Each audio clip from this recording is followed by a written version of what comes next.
परिश्रम करून एका भगवंताला प्राप्त केले आणि निष्काम भाव सेवा वाटून दिली तत्वशब्द नियमाच्या माध्यमामधून।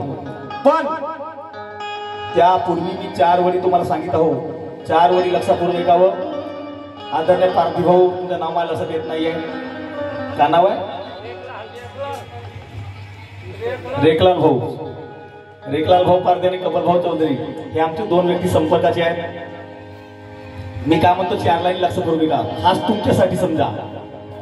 झाड दुसऱ्याला सावली देते, तो मागे आंब्या झाड आहे ना, झाड दुसऱ्याला सावली देतो स्वतःहून घेऊन अंगावर। गलत नको समजा, मी खास तुम्हाला जनरल देत आहोत। झाड दुसऱ्याला सावली देतो स्वतःहून घेऊन अंगावर। अरे बाबा जुमदेवजीने एका भगवंताला प्राप्त केले, आम्ही सेवक मजा मारतो फुकटावर, मजा मारतो फुकटावर। बरोबर आहे का? चुकलं सुद्धा माफ करा बाबा। पहा त्या महान त्यागी बाबा जुमदेव यांनी वयाचे 12 वर्ष झालेले होते बाबा जुमदेवजीला। त्यावेळेस त्यांच्या घरामध्ये भूतबाधेचा प्रकरण आला आणि बाबाच्या परिवारामध्ये 12 वर्षापर्यंत, पुढील 12 वर्षापर्यंत म्हणजे बाबा जुमदेवजी 24 वर्षाचा होईपर्यंत, भगवत प्राप्तीपर्यंत वैद्याचा खेळ होता, भूतबाधेचा प्रकरण होता आणि त्यांच्या ठुबरीकर परिवारामधून कितीतरी लोक मरणागती गेले। महान त्यागी बाबा जुमदेवजी हे महान त्यागी का म्हणून झाले? गरिबी परिस्थिती होती, विणकरीचा धंदा होता, कोष्टी समाजाचे आमचे महान त्यागी बाबा जुमदेवजी। राखडूजी ठुबरीकर यांना 4 मुलं, त्यापैकी विठोबाजी ठुबरीकर यांना 5 मुलं, 5 मधून 4थ्या नंबरचे आमचे महान त्यागी बाबा जुमदेवजी। बालकृष्ण नारायण जागोबा जुमदेवजी आणि मारुतराव असे 5 मुलं, त्यापैकी 4थ्या नंबरचे आमचे महान त्यागी बाबा जुमदेवजी लहानपणापासून हनुमान चालीसा वाचत होते। ठुबरीकर परिवार हा गुरुमार्गी होता। त्यांचे गुरु आदरणीय यादवरावजी महाराज सावने धापेवाडा, ते त्या गुरुमंत्राने आपल्या ज्या झुणके सावकाराचे घर विकत घेतले होते त्या घराची बांधणी केली त्या गुरुमंत्राने, तरी काही समाधान मिळाले नाही। शेवटी त्यांच्या घराच्या समोर कुत्र्यासारखी आवाज आली, एक जीव मरणागती जात होता। पायरीवर टपटप चालण्याचा आवाज आला, एक जीव मरणागती जात होता। असे करता करता त्या भूतबाधेच्या प्रकरणामध्ये बाबा जुमदेवजी यांचे 2 अपत्य मरणागती गेले, उरला फक्त एक मनोदादा ठुबरीकर। तर मी काय म्हणत आहे, थोडासा परिचय आहे त्या महान त्यागी बाबा जुमदेवजी यांचा आणि त्यांनी एका भगवंताला प्राप्ती कशी केली लक्षपूर्वक ऐकावं। अरे भगवत प्राप्ती केली बाबांनी राहुनी उपासी पोटी, अरे केले परिश्रम रात्रंदिवस केली जीवनाची माती। आता उपाशी तर राहिले नाही, पण उपाशी राहण्याची वेळ होती, अशी गरिबी परिस्थिती होती। भगवत प्राप्ती केली बाबांनी राहुनी उपासी पोटी, अरे केले परिश्रम रात्रंदिवस केले जीवनाची माती। कष्ट साही महान त्यागी बाबा जुमदेवजींनी कष्ट साही साहिले माय बाबांनी सेवकाच्या साठी, कष्ट साहिले साहिले माय बाबांनी सेवकाच्या साठी।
भगवत प्राप्ती केली बाबाने राहोने उपाशी पोटी केले परिश्रम रात्र दिवस केले जीवनाची माटी नागपूर शहरामध्ये गोळीबार चौकामध्ये टिमकी नगरामध्ये पुष्कळ मोठा ठुमरीकर परिवार आहे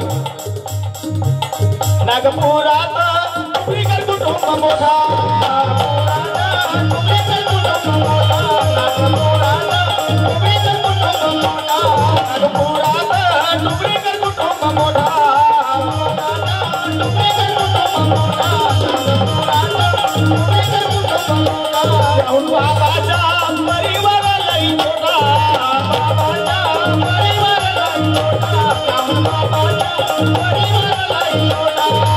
नागपूर शहरामध्ये गोळीबार चौकामध्ये टिमकी नगरामध्ये ठुमरीकर परिवार पुष्कळ मोठा परिवार आहे त्यामधून सर्वात छोटासा परिवार महानत्यागी बाबा झुंजोजी यांच्या परिवारामध्ये फक्त 3 लोक महानत्यागी बाबा झुंजोजी मातोश्री आई आणि त्यांच्या मुलगा मनोदादा ठुमरीकर कारण की भगवत प्राप्तीच्या अगोदर बाबाचे 2 पत्ते मरणागती गेले सुभाष आणि गंगा एक मुलगा आणि एक मुलगी आणि मनोदादा ठुमरीकर असे 3 पत्ते होते त्यावेळेस गुरुमार्गी असून सुद्धा त्याच्या कुटुंबामध्ये भूतबाधेचा प्रकरण होता बाबा विचारामध्ये पडले लहानपणापासून हनुमान चालीसा वाचन करीत होते तरी पण त्यांना विचार पडला की आपण एवढे गुरुमार्गी असून सुद्धा आदरणीय चेतन हो टेंबरे हिरेकरी उपस्थित झाले आहेत यांना माझे आदरपूर्वक नमस्कार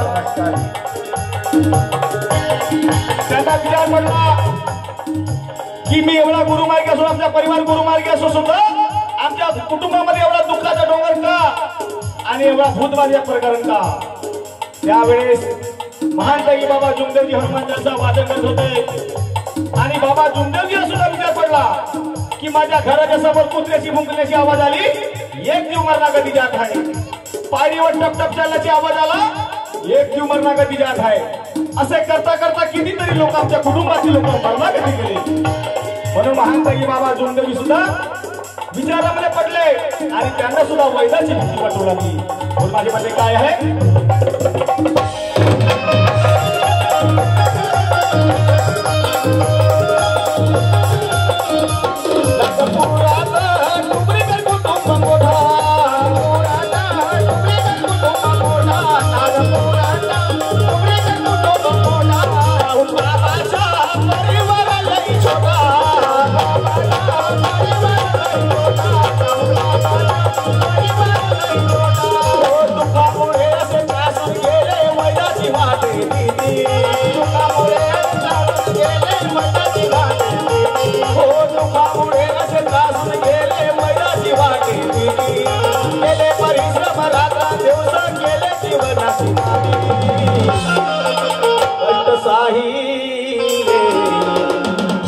साहिले माय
आणि त्यांनी हनुमान भगवंताला योग मागितला की मला पुढे काहीतरी भगवत प्राप्ती करायचा योग मिळाला पाहिजे अशी त्यांनी आराधना केली मनामध्ये त्यावेळेस एका वैद्याच्या पट्ट्यावरती निघाले जेव्हा घरून वैद्याच्या पट्ट्यावरती निघू लागले त्यावेळेस जसे घराच्या समोर निघाले तसेच त्यांना एक अनोळखी व्यक्ती मिळाले मौदा या गावातील आणि त्यांनी बाबाला परिचय दिला, विचारलं की तुम्ही एवढ्या विचारामध्ये का? त्यावेळेस महानतगी बाबा जुंगजी विचारामध्ये होते आणि त्यांनी आपल्या घरची सारी कंडिशन सारी हकीकत त्या अनोळखी व्यक्तीला सांगितली। त्यावेळेस त्या व्यक्तीने सांगितलं माझ्याकडे एक मंत्र आहे, हा मंत्र संन्यासाचा मंत्र आहे आणि संन्यासाचा मंत्र माझे वडील त्या संन्यासासोबत राहत होते। संन्यासी मरण पावला म्हणून सारे ग्रंथ माझे वडील घेऊन घरी आले, पण ह्या मंत्राने माझे वडील दुखी कष्टी लोकांना या मंत्राची फूक मारून पाणी भरून घेत होते, त्यांना समाधान मिळत होता। पण ही विधी कोणी साध्य केला नाही। ज्या ज्या लोकांनी ही विधी साध्य करण्याचा प्रयत्न केला, काही लोक मरणागती गेले, काही पागल झाले, काही आंधळे झाले। हनुमानजीची विधी आहे, तुम्ही जर साध्य करू शकत असाल तर करू शकता आणि ही विधी जर साध्य झाली तुमचे संपूर्ण दुःख नष्ट होणार आणि तुम्ही बहुजनतेच्या जनकल्याणाचे सुद्धा कार्य करणार। एवढे बोलून बाबाला विचार पडला, आपल्याला हा एवढा मोठा योग मिळालेला आहे, आपण भूतबाधेच्या प्रकरणामध्ये न मरता भगवत प्राप्ती करताना आपल्याला मरण आलं तर याच्याशिवाय आणखी योग्य काय आहे। म्हणून महानतगी बाबा जुंगदेव यांनी हसत मुखाने या 41 दिवसाच्या विधीचा स्वीकार केला आणि विधीचा स्वीकार केल्याच्या नंतर मध्ये पुढच्या कार्यप्रणालीला महानतगी बाबा जुंगदेव यांनी सुरुवात केली। पण विधी देणारा व्यक्ती कसा होता तर लक्षपूर्वक ऐकावं।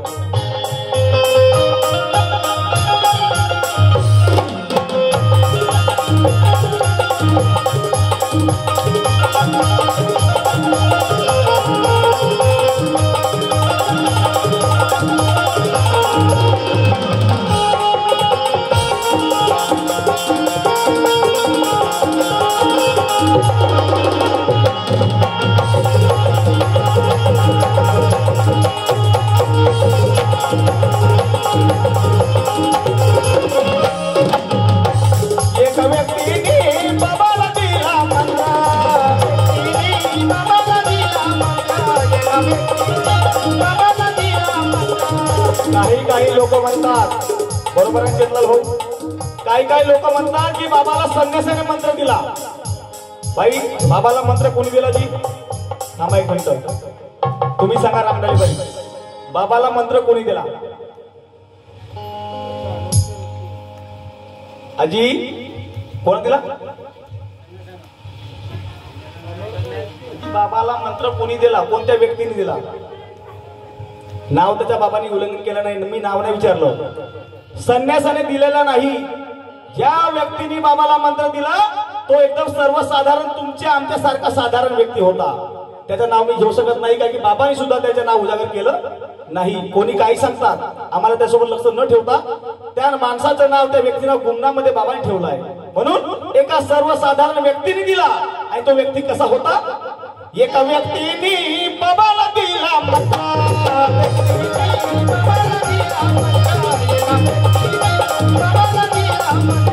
नाही पंडित तो नाही होता कोणी सोपा,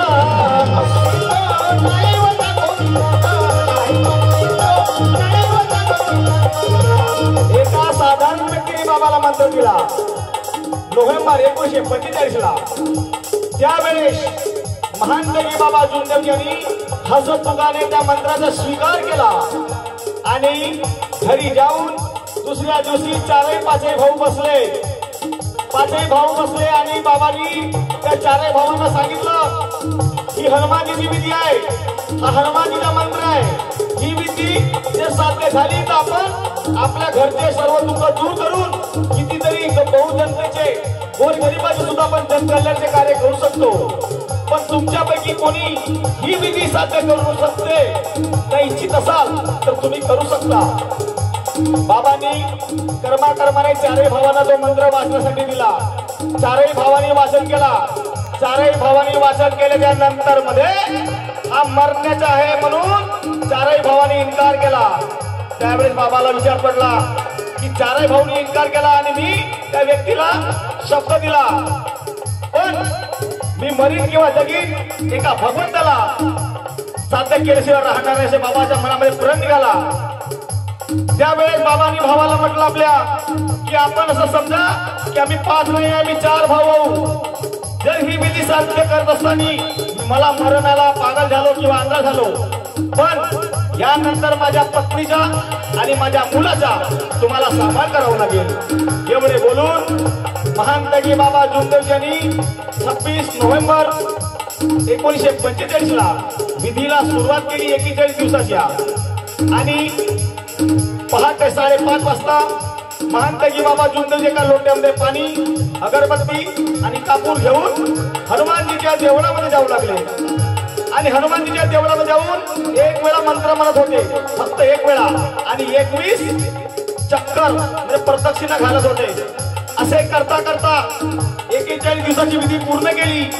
आणि 21व्या दिवशी सुद्धा बाबाला चमत्कार मिळाला होता त्याच्या बाबाच्या पुतणीचा। त्यानंतर मध्ये 6 जानेवारी 1946 ला महानतगी बाबा जुमदेव यांनी समाप्ती केली आणि साखरेचा प्रसाद वाटून समाप्त केली। त्यानंतर मध्ये 4 दिवशी ज्या व्यक्तीने बाबाला मंत्र दिला मौदा या गावचे, त्या गावाला बाबा जुमदेवजी गेले। गेल्याच्या नंतर मध्ये त्या व्यक्तीने बाबाला आपले पाहुणे समजून त्यांच्या पाहुणचार केला, आदरातिथ्य केलं। त्यावेळेस बाबांनी पुढची कार्यप्रणालीला विचारलं। त्यावेळेस त्या व्यक्तीने सांगितलं, तुम्हाला यानंतर तीर्थाल हवन कार्य करावं लागेल। तीर्थाल हवन कार्य म्हणजे एका रात्रीला 3 हवन, 3, 7, 11, 21, 41, 51, 61, 71, 101 या दिवसापैकी तुम्हाला निश्चित करावं लागेल। गरिबी परिस्थिती होती, बाबाला विचार पडला, आमचा विणकरीचा धंदा आहे, गरिबी परिस्थिती आहे, एका रात्रीला 3 हवन आहेत, सामानाची जुळवाजुळव कशी व्हावी। तरी पण बाबांनी 7 दिवस निश्चित केलं आणि परिपूर्ण कार्यप्रणाली, हवन कार्याची कार्यप्रणाली लिहून घेतली आणि आपल्या मौदावरून टिमकी नगराला आले। टिमकी नगराला आल्याच्या नंतर मध्ये त्यांनी बाबांनी आपल्या घरच्या लोकांना सांगितलं, आपल्याला उद्यापासून 7 दिवसापर्यंत तीर्थाल हवन कार्य करायचे आहे। तीर्थाल हवन कार्य म्हणजे एका रात्रीला 3 हवन। पहिला हवन होईल सायंकाळी 7 वाजे, दुसरा हवन रात्रीला 11 वाजे आणि तिसरा हवन पहाटे 3 वाजे। असे करता करता आपल्याला 7 दिवसात 21 हवन करायचे आहे आणि आपल्याला एवढ्या सामानाची जुळवाजुळव करायची आहे। म्हणून संपूर्ण लोकांना, घरच्या कुटुंबाला जागण्याची गरज नाही आहे। संपूर्ण लोक जर जागले तर दुसऱ्या दिवसाच्या हवन कार्याच्या सामानाची जुळवाजुळव होणार नाही, कारण की विणकरीचं काम होणार नाही, आपण ते लुगडे विकू शकणार नाही। म्हणून काही लोक फक्त जागतील, बाकीचे लोक झोपी जातील। एवढे बोलून 7 जानेवारी 1946 ला महानतगी बाबा जुमदेव यांनी तीर्थाल हवनाला सुरुवात केली। 7, 8, 9, 10, 11, 12, 13 तारखेला रात्रीच्या तीर्थाल हवनाच्या नंतर तसे 21 हवन केलं। त्यानंतर मध्ये महानतगी बाबा जुमदेवजी यांच्या वहिनी बाळकृष्णजी नारायण यांच्या पत्नी सीताबाईच्या अंगामध्ये पार्वती नावाची एक देवी येत होती। त्या बाईच्या अंगातील भूत देवी पडविण्यासाठी बाबांनी 11 हवन केलं। त्यानंतर मध्ये ही वार्ता हळूहळू त्या टिमकी नगरामध्ये पसरू लागली। त्यानंतर मध्ये बाबाकडे दुखी कष्टी लोक येऊ लागले। त्यानंतर मध्ये त्यांना बाबा त्या मंत्राने फूक मारून तीर्थ बनवून देत होते, त्यांना आराम मिळत होता। असे करता करता कैलास टाकीच्या मागे शांताबाई रंगारी नावाची एक बाई, शिंपी समाजाची शांताबाई रंगारी नावाची बाई आली। तिच्या अंगामध्ये असा घाट सैतान होता की ती स्वतःच्या गालाचा मांस स्वतः काढून खात होती। त्या बाईच्या अंगातील भूत पळविण्यासाठी बाबांनी 42 हवन केलं। सोबत मध्ये 1.25 वर्षाचा त्याग केला। 1.25 वर्ष त्याग केल्यानंतर मध्ये 2 ते 2.5 वर्षापर्यंत त्या बाईच्या अंगातील भूत पळविण्याचे कार्य केले, तरी भूत काही पळाला नाही। त्यानंतर मध्ये बाबांनी त्या बाईच्या अंगातील भूत पळविण्यासाठी 43 हवनाची सुरुवात केली आणि बाईला सांगितलं की बाई, आपको हर दिन हवन कार्य में आना है। पहिला हवन कार्य केलं त्यांनी 8 जुलै 1948 आणि 18 ऑगस्ट 1948 ला समाप्ती केली, म्हणजे 42 हवन केलं। तरी पण त्या बाईच्या अंगातला भूत काही निघाला नाही। शेवटी 19 तारीख उजाडली। तो दिवस होता रक्षाबंधनाचा। रक्षाबंधनाचा दिवस होता। बाबा झोपीमध्येच होते। सकाळी ती बाई आली 19 ऑगस्ट 1948 ला। सकाळपासून सायंकाळच्या 5 वाजेपर्यंत बाबांनी लघुशंका न करता आंघोळी न करता त्या दिवशी त्या बाईच्या अंगातील भूत पळवण्याचे कार्य दिवसभर करू लागले. दिवसभर बाबांनी त्या दिवशी जेवण सुद्धा केलं नाही. 19 ऑगस्ट 1948 ला त्यानंतर मध्ये त्यांना तात्पुरता आराम मिळत होता आणि फाटकेच्या वर गेल्याच्या नंतर परत ती बाई वापस येत होती. असे करता करता दिनचर्या दिवसभर चालू झाली. त्यानंतर मध्ये बाबांनी भगवंताला शब्द दिला, आप हमें परिचय बताए भगवंत कि हम शैतान किसे कहे और भगवान किसे कहे. शैतान किसे कहे और भगवान किसे कहे हमको कोई समझ में नहीं आता. त्यावेळेस भगवंतानी बाबाला सांगितलं कि मैं चैतन्यमय जागृत निराकार दैवी शक्ति हूँ. 24 तास तुम्हारे पास रहती हूँ. जिस पल मैं तुम्हारा साथ छोड़ दूंगी उस पल मैं तुम्हारा साथ छोड़ दूंगी उस पल तेरा शरीर मृत हो जाएगा. असे बाबाच्या कानावरती शब्द आले आणि बाबांनी विचार केला, अशी कोणती शक्ती आहे की आपल्यामधून निघून गेली आपलं शरीर मृत होतो. त्यावेळी बाबांनी संशोधन केला आणि आत्मा हा खोज केला आणि खरोखर आत्मा जर माणसाच्या शरीरातून निघाली तर शरीर हा मृत होतो. म्हणून महान त्यागी बाबा जुंगजी यांनी आत्माच्या एक संशोधन लावला. आत्मा हाच एक परमात्मा आहे म्हणून. त्यानंतर मध्ये एक शब्द दिला भगवंताला, आज के बाद मैं किसी देवी देवता को मानूंगा नहीं क्योंकि ये कल्पना रूपी शक्ति को नष्ट करने वाली ऐसी कोई शक्ति नहीं. क्या कल्पना रूपी जे शक्ति म्हणजे शैतानी होती शक्ति बाईच्या अंगात, ये शक्ति को कोई नष्ट करने वाली शक्ति नहीं. क्या आज के बाद मैं किसी देवी देवता को मानूंगा नहीं. याच्या अगोदर बाबा जुंगजी सर्व देवी देवताला मानत होते. आणि शब्द दिल्याच्या नंतर मध्ये बाईला म्हणू लागले शांताबाई रंगारीला सायंकाळी 5:30 वाजता कि बाई ये आतिल की फूक है, इसके बाद में मेरे पास में आना नहीं. बाईला फूक मारून तीर्थ बनवून दिलं. बाई गेली शांताबाई रंगारी सायंकाळी, परतून ते वापस आली नाही. तिच्या अंगातील संपूर्ण दुःख दूर झाले, शैतान नष्ट झाला. त्यावेळेस बाबांनी विचार केला की अशी कोणता शब्द अशी कोणती शक्ती आहे की बाईला सांगितलं की इसके बाद में आना नहीं. त्या अगोदर भगवंताला शब्द दिला की आज के बाद मैं किसी देवी देवता को मानूंगा नहीं. आणि त्यांनी खरोखर विचार केला की मी शब्द दिला की आज के बाद किसी देवी देवता को मानूंगा नहीं. आणि त्या बाईचे दुःख दूर झाले. म्हणून घरच्या लोकांना सांगू लागले, अपने को भगवत प्राप्ति करने के लिए कल से 5 हवन कार्य करना पड़ेगा. आणि दुसरा दिवस निघाला 20 ऑगस्ट 1948. पहिला हवनास सुरुवात झाली. हर दिवस सायंकाळला 20, 21, 22, 23, 24 आणि 5वा हवन कार्य झाल्याच्या नंतर मध्ये बाबाचा ब्रह्मांड चढला. बाबा विधी अवस्थामध्ये गेले आणि खूप रडू लागले, मैं कहाँ गया मैं कहाँ गया. तेव्हा घरचे लोक बाबाला समजावू लागले, बाबा चुप हो जाओ चुप हो जाओ. तरी पण बाबा ऐकत नव्हते, कारण की ते त्याचा ब्रह्मांड चढलेला होता, विधी अवस्थामध्ये गेलेले होते. त्यावेळेस 1 ते 1.5 तास पर्यंत बाबा रडू लागले. त्यानंतर मध्ये ते शांत झाले आणि आराम केला. त्यानंतर मध्ये 24 तारखेला ब्रह्मांड चढला आणि त्यानंतर मध्ये 25 तारीख हा दिवस उजाडला. त्या दिवशी बाबा झोपेमध्ये होते आणि गुंगीमध्ये होते. आणि 25 तारखेला बाबाच्या घरच्या लोकांनी विचार केला की 5 हवनाची समाप्ती आपण आज करायला पाहिजे. म्हणून बाबाच्या भावानी 5 हवनाची समाप्ती म्हणून 6व्या दिवशी हवन कार्य केला. आणि हवन कार्य केला तो दिवस होता श्रावण वैद्य षष्ठी भगवत प्राप्तीचा प्रगट दिवस. त्या निमित्ताने हवन कार्य केला. हवन कार्य केल्याच्या नंतर मध्ये बाबा निराकार अवस्थेमध्ये आले. त्यावेळेस बाबांनी सेवकांना उद्देशून घरच्या लोकांना उद्देशून म्हणू लागले, बाबाच्या मुखमला शब्द निघाले भगवंताचे, हे मानव तू, हे सेवक तू मानव है मैं भगवान हूँ. भले ही तूने मुझे प्राप्त किया, मैं मानव पर कदापि विश्वास नहीं करता क्योंकि मानव ये बेईमान है, उनमें से तू एक मानव है. हे बाबाच्या मुखकमलातून भगवंताचे शब्द निघाले आणि बाबाला ते शब्द खटकले. आणि बाबांनी त्याच वेळेस भगवंताला शब्द दिले, मैं सत्य की सेवा करूंगा और ईमान से कार्य करूंगा. आणि हे शब्द भगवंताला दिल्याच्या नंतर मध्ये घरच्या लोकांना सांगितलं, बाबांनी आज के बाद कोई भी किसी देवी देवता को मानेगा नहीं, आज से हम एक ही भगवान की पूजा करेंगे. आणि त्याच्यानंतर मध्ये पुष्कळ बाबाचे आणि भगवंताचे संवाद झाले. त्यावेळेस घरच्या लोकांनी बाबाला भगवंताला विनंती केली की कि हमको बाबा की कंडीशन परिस्थिति ऐसी देखी नहीं जाती, बाबा को घर गृहस्थी में लाना चाहिए। त्यावेळेस भगवान ने शब्द निकाले, आपको आपका बाबा इतना प्रिय था तो अपने बाबा को कार्य करने क्यों दिए।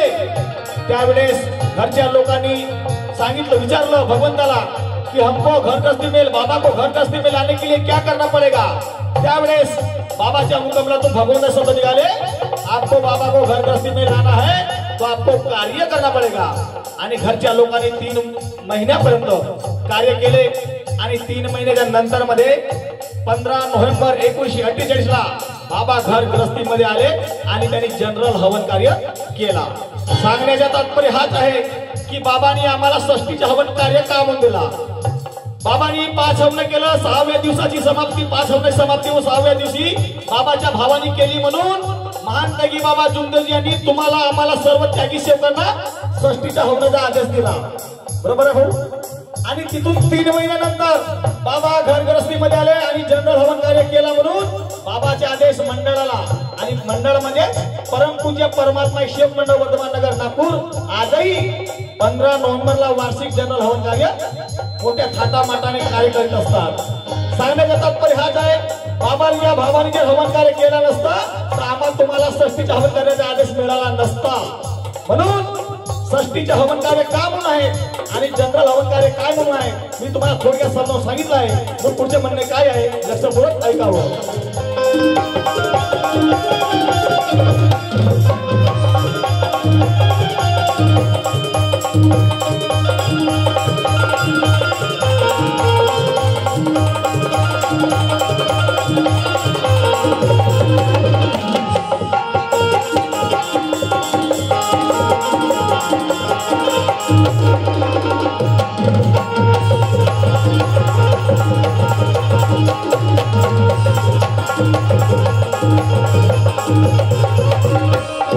संन्यासाचा मंत्राचा महिला झाला भगवंताच्या भेटी, संन्यासाचा मंत्राचा महिला झाला भगवंताच्या भेटी, हो संन्यासाचा मंत्राचा महिला झाला भगवंताच्या भेटी, केले परिश्रम रात्रंदिवस केले जीवनाची पाणी,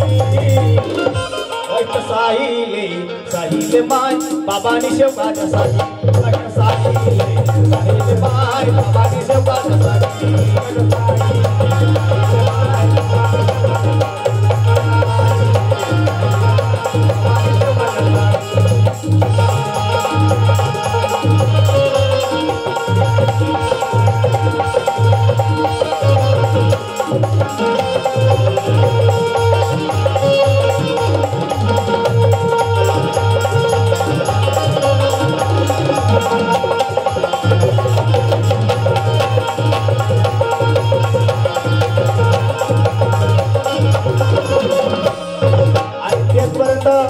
महानतगी बाबा जुमदेवजी यांनी स्वार्थाचा स्वार्थ न पाहता, तेथपर्यंत न थांबता त्यांनी विचार केला की या जगाच्या पाठीवरती माझ्यासारखे असे कितीतरी दुःखी कष्टी लोक आहेत आणि त्यांच्यापर्यंत ही दैवी शक्ती कशी जाईल। म्हणून त्यांनी फरवरी 1949 साली, फरवरी महिन्यात 1949 वर्षी महाशिवरात्रीच्या पावन पर्वावरती, सातपुडा पर्वतावर महाशिवरात्रीच्या पावन पर्वावरती पचमढी येथे मानव धर्माची स्थापना केली आणि मानव धर्माची स्थापना केल्याच्या नंतर मध्ये गावोगावी पैदल पायी मंडी खाजरीने बाबा जनकल्याणाचे मानवतेचे कार्य करू लागले, मानव धर्माचा प्रचार प्रसार करू लागले। आज त्या बाबाच्या आदेशानुसार एका भगवंताच्या कृपेने महानतगी बाबा जुमदेवजीच्या आशीर्वादाने लाखो करोडोच्या संख्येने सेवक सुखमय जीवन जगत आहेत। माझ्या मते काय आहे,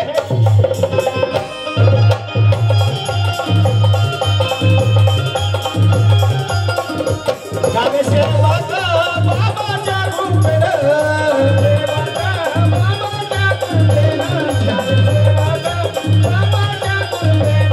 एक शब्दावर मिळतो समाधान,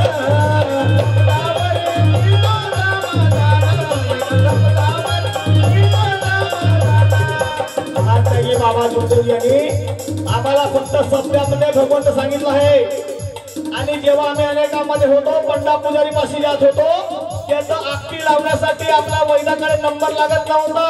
त्यावेळेस रात्र दिवस त्या वैदाच्या दरवाजावरती फाटकेवरती आम्ही जागत होतो, आमचा नंबर केव्हा लागतो आणि आमची फिर्यादी केव्हा घेते, बरोबर भाऊ।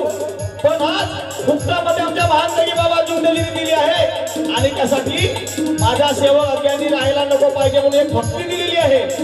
ती भक्ती आहे मानव धर्माची शाळा, तिला नाव दिलं आहे चर्चा बैठक।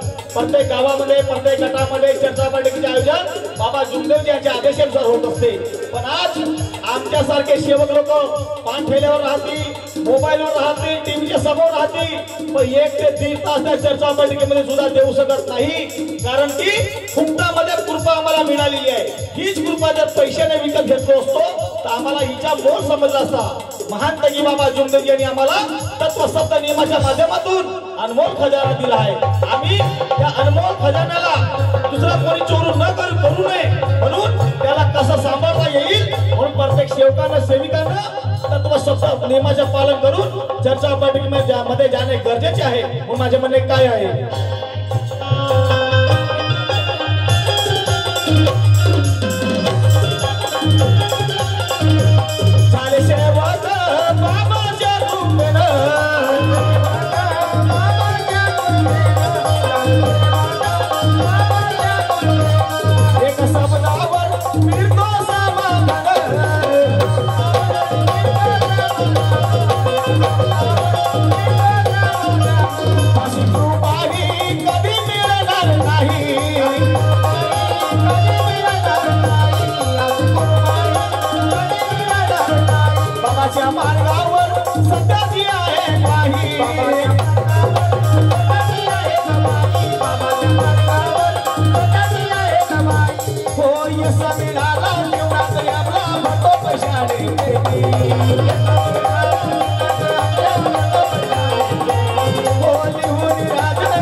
कष्ट साहिले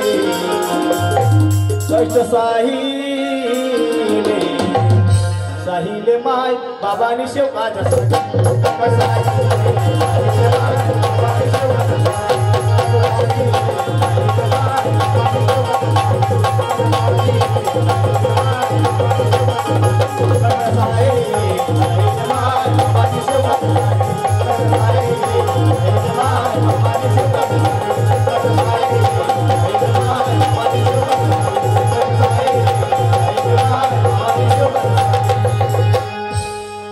भगवान बाबा हनुमान की जय, महानतगी बाबा जुंदेव की जय, परमात्मा